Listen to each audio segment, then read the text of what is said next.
Selamat pagi saudara-saudari yang dikasihi Kristus. Mari kita mengawali hari baru dengan mendengarkan firman Tuhan yang diambil dari Injil Markus pasal 9 ayat 2 sampai 13. Tuhan bersamamu. Inilah Injil suci menurut Markus.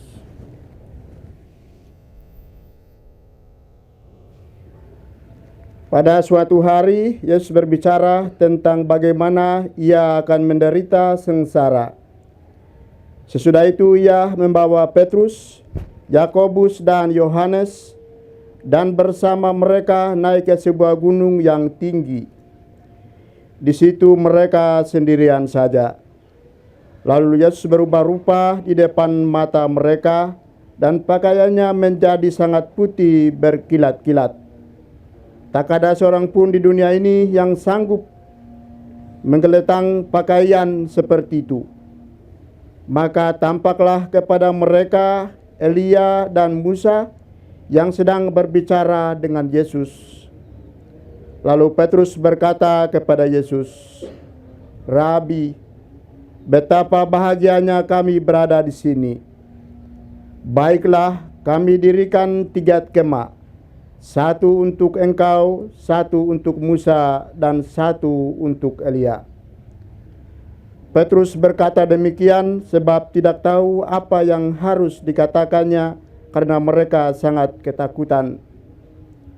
Maka datanglah awan menaungi mereka dan dari dalam awan itu terdengar suara, "Inilah anakku terkasih, dengarkanlah dia." Dan sekonyong-konyong waktu memandang sekeliling, mereka tidak lagi melihat seorang pun kecuali Yesus seorang diri. Pada waktu mereka turun dari gunung itu, Yesus berpesan supaya mereka jangan menceritakan kepada siapapun apa yang telah mereka lihat itu sebelum Anak Manusia bangkit dari antara orang mati. Lalu mereka bertanya kepada Yesus, "Mengapa ahli-ahli Taurat berkata bahwa Elia harus datang dahulu?" Yesus menjawab, "Memang Elia akan datang dahulu dan memulihkan segala sesuatu. Tetapi bagaimanakah halnya dengan Anak Manusia? Bagaimana tertulis bahwa ia akan banyak menderita dan akan dihinakan. Tetapi aku berkata kepadamu, memang Elia sudah datang dan orang memperlakukan dia menurut kehendak mereka, sesuai dengan yang tertulis tentang dia." Demikianlah sabda Tuhan. Saudara-saudari yang dikasihi Kristus, tema yang akan kita renungkan pada hari ini, dengarkanlah dia. Saudara, Injil hari ini mengetengahkan kepada kita peristiwa transfigurasi Yesus di atas gunung itu. Ketiga murid menikmati panorama yang indah dan menyaksikan Yesus dalam kemuliaannya. Melihat keindahan ini, ketiga murid terpesona dan ingin tetap tinggal di situ dengan meminta Yesus mengizinkan mereka mendirikan kemah.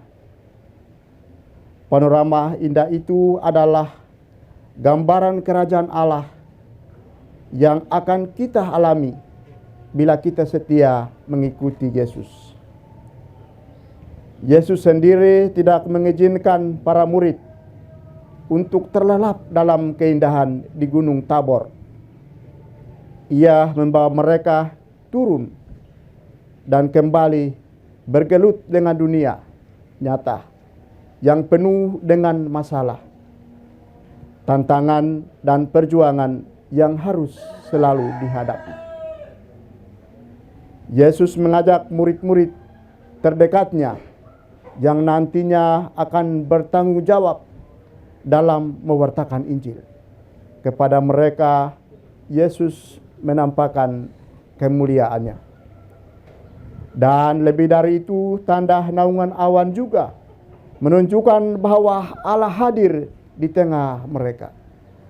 Peristiwa pewahyuan ini kemudian menjadi bekal bagi para murid untuk melanjutkan karya pewartaan mereka setelah Yesus ditangkap dan dihukum mati. Lewat pesannya, sekali lagi Yesus mengingatkan bahwa pada saatnya ia harus menderita, ditolak, dan dianiaya sampai dibunuh. Putra manusia harus menderita banyak dan ditolak. Pesan ini yang kembali diulang oleh Yesus dalam Injil hari ini. Yesus berharap bahwa para murid akan kuat menerima dan menghadapi kenyataan bahwa pada suatu saat mereka juga akan mengalami hal yang sama dengan apa yang dialaminya. Pesan yang sama disampaikan kepada kita bahwa dalam kehidupan sehari-hari, penderitaan, penolakan juga menjadi hal yang tidak terhindarkan oleh siapa saja yang menjadi murid Yesus. Dalam situasi seperti ini, dari kita diharapkan sebuah kekuatan. Ada saat di mana kita mengalami Allah. Ada saat di mana kita mengalami kedamaian. Dan dalam hidup doa dan pengalaman kita. Saudara, hari ini Tuhan meminta kita mendengarkan anak yang dikasihinya. Bagaimana caranya? Tentu dengan membaca firman Allah setiap hari. Dengan bertekun membaca firman, entah mengerti atau tidak, Tuhan sendiri yang akan membukakan pengertian kita akan Allah. Dan kita mampu mendengarkan suara Tuhan pada kita. Jika kita bisa mendengarkan suara Tuhan, maka kita akan mampu mendengarkan orang lain memakai kita.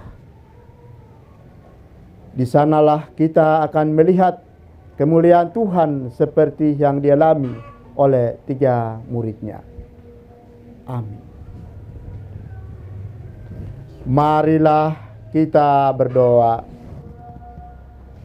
Tuhan, pagi ini kembali kami naikkan syukur dan permohonan. Terima kasih sudah menjaga kami saat tidur maupun bangun. Terima kasih untuk udara sejuk dan segar pagi ini. Bukalah mata hati kami di awal hari ini. Mampukan kami memandang kemurahan dan karya-Mu, serta memuji dan memuliakan-Mu melalui pekerjaan dan pelayanan kami hari ini. Bimbinglah kami selalu untuk menyadari kesalahan kami dan bertobat, sehingga kami sungguh rendah hati, mau membuka hati dan siap menerima rahmat-Mu yang akan tinggal dalam hati kami. Kristus terang dunia, berkatilah keluarga-keluarga kami. Jadikanlah kami alat kasih-Mu, dan pantaskanlah kami menjadi hamba-Mu yang setia. Amin. Tuhan bersamamu. Semoga kita sekalian, orang-orang yang kita kasihi dan doakan, seluruh aktivitas kita hari ini dilindungi, dibimbing, dan diberkati oleh Allah yang Maha Kuasa, dalam nama Bapa dan Putra dan Roh Kudus.